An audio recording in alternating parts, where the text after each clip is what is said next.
నేను డాక్టర్ తపస్వి Krishna Katragadda, transplant pulmonologist, Yashoda hospitals, Hyderabad. Lung transplantation అంటే ఊపిరితిత్తులు మార్పిడి. ఇప్పుడు ఊపిరితిత్తులు ఎవరివన్నా ఇంటర్స్టిషియల్ లంగ్ డిసీజ్ వల్ల గట్టిపడినా సరే, సిఓపిడి అంటే పొగ త్రాగుట ఎక్కువగా ఉన్నట్టయితే సిఓపిడి అనే వ్యాధి వస్తుందన్నమాట. సిఓపిడి వల్ల ఆక్సిజన్ రిక్వైర్మెంట్ ఎక్కువైనా సరే, లేదంటే మన దేశంలో టీబీ వల్ల డిస్ట్రాయిడ్ లంగ్ అనేది అవపడుతూ ఉంటుంది అనమాట. టీబీ డిస్ట్రాయిడ్ లంగ్ అంటే వారికి కూడా ఊపిరికి తీసుకోవడం చాలా కష్టంగా ఉంటుంది. ట్యూబర్కులోసిస్ చాలా సార్లు ఎక్కువగా పేషెంట్కి వచ్చినట్టయితే డిస్ట్రాయిడ్ లంగ్ వల్ల వాళ్ళు ఆక్సిజన్ డిపెండెంట్ అయిపోతారు. ఐఎల్డి, సిఓపిడి, ట్యూబర్కులోసిస్ లేదంటే పల్మనరీ హైపర్ టెన్షన్ అనే వ్యాధి వల్ల కూడా ఒక్కొక్కసారి ఆక్సిజన్ డిపెండెంట్ అవటము, లేదంటే మొబిలిటీ, పేషెంట్ తన పనులు తను చేసుకోవటం చాలా కష్టంగా ఉంటుంది. సిస్టిక్ ఫైబ్రోసిస్ అని చిన్నపిల్లల్లో అది వచ్చే ఒక వ్యాధి. 18-19 ఏళ్ల వయసు వరకు సిస్టిక్ ఫైబ్రోసిస్తో సఫర్ అవుతున్న వాళ్ళకి లంగ్ ట్రాన్స్ప్లాంట్ అనేది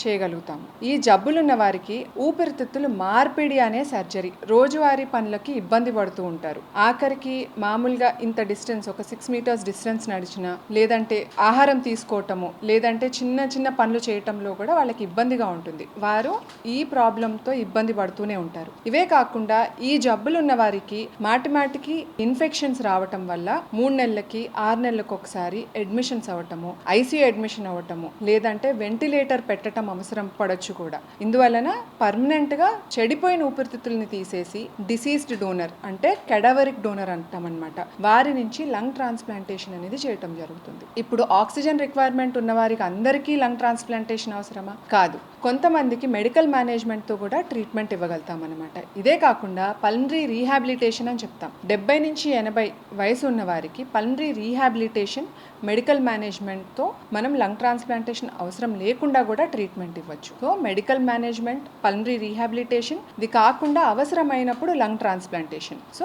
ఇవి 3 కూడా చేసి ఇందాక చెప్పిన జబ్బులు ఉన్న వారికి ట్రీట్మెంట్ అనేది ఇవ్వచ్చు. ఇవన్నీ కాకుండా వెంటిలేటర్, డిస్ట్రాయిడ్ లంగ్స్కి వెంటిలేటర్ పెట్టిన తర్వాత వెంటిలేటర్ కూడా పనిచేయట్లేదు, ఊపిరితిత్తులు బియాండ్ లిమిట్ అని పాడైపోయినట్టయితే ఎక్మో అనేది మనం పెట్టడం జరుగుతుంది. సోమాజిగూడ యశోదాలో ఎక్మో అనేది నెలకి అట్లీస్ట్ 10 నుంచి 15 మందికి పెట్టడం జరుగుతుంది. టీం అంతా చాలా బాగా ఎక్మో అనే మెషిన్ వాడి పేషెంట్స్ని బయటకు తీసుకొస్తున్నారు. లంగ్ డిసీజ్, హార్ట్ డిసీజ్, లేదంటే హెడ్ ఇంజురీలో కూడా ఎక్మో పెట్టి పేషెంట్ని కాపాడి ఇంటికి పంపించడం జరుగుతుంది. సో మెకానికల్ వెంటిలేటర్ తర్వాత ఊపిరితిత్తులు పనిచేయట్లేదు అంటే నిరాశ పడకుండా ఎక్మో అనే ఆప్షన్ ఉంది అనేది గుర్తుపెట్టుకోండి. అప్పుడు యశోద హాస్పిటల్స్ నేను డాక్టర్ తపస్వి కృష్ణ మీరు సంప్రదించవచ్చు. నెక్స్ట్ ట్రీట్మెంట్ ఏంటి, లంగ్స్ బాగా చెడిపోయినట్టయితే నెక్స్ట్ ట్రీట్మెంట్ ఏంటి అనేది కూడా మీరు ఆలోచించవచ్చు.